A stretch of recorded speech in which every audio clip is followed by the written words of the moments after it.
We return to the Danielle Smith series, where we prepare to enter our second episode, which is called Danielle Smith Meets the Wizard of Oz. Let's get to it, shall we? One fine day in the Smith household, and Danielle was enjoying reading one of her favorite children's books, The Wonderful Wizard of Oz by L Frank Baum, where her mother Linda came to fetch her. "We're ready for you now, darling. Come with me, please," she said, and led her down to the workshop.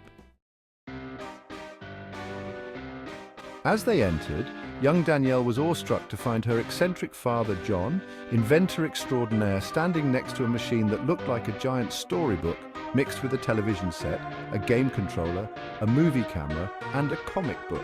"Dad, exactly what is this?" she asked. "This is my latest invention, a fictional universe travel machine. It has the ability to send a person into age-appropriate fictional universes from books, movies, television shows, video games, and comics," John told her as he set the age filter to 8 to 12. "Would you like to give it a go?" he offered.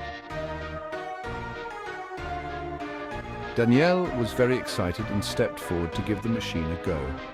John helped her get seated in the capsule. He then took his place at the controls and set the coordinates books and The Wonderful Wizard of Oz, and opened up a vortex before pulling a lever and releasing Danielle into the vortex. She arrived on the other side in a land full of lots of little people. She realized where she was when she saw a young girl and her dog emerge from a farmhouse that appeared to have crushed an evil witch. She was in Munchkinland, in the land of Oz. She went to join them as a pretty witch appeared before them, who looked more like a fairy than a witch. She met Dorothy Gale and her dog Toto for the first time and noticed the silver slippers on her feet, which the Wicked Witch of the West was after. They were told they had to go and see the Wizard of Oz in the Emerald City to stop the witch. To get there, they had to follow the yellow brick road. As they walked down the road of yellow bricks, Danielle told Dorothy how she came to be in Oz, and Dorothy was amazed and told her she wanted to go home. Along the way, they met three very special friends. The first of these friends was the Scarecrow, who decided to join their adventure to request a brain from the wizard, which was funny because he proved how clever he was coming up with all the plans. The second was the Tin Woodman, who joined them in search of a heart because his tinsmith forgot to give him one. He ended up showing just how sensitive he was despite not having a heart. And the third was a cowardly lion who joined them in search of courage and showed some bravery at least. As they made their way, they met many obstacles which they managed to overcome, thanks largely to both the Scarecrow's cleverness and Danielle's memory of the book she was now part of.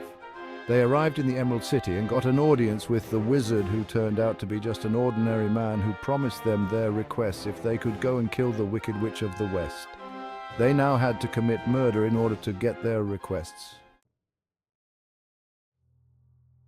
As they infiltrated the witch's castle, Dorothy was taken prisoner, and they had to rescue her as well.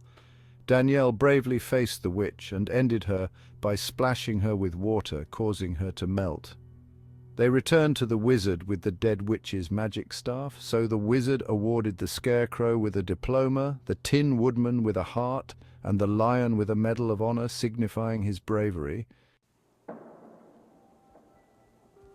Just before he was about to offer Dorothy a ride home in his hot air balloon, Danielle vanished and was returned home to her father's workshop. That was an excellent adventure.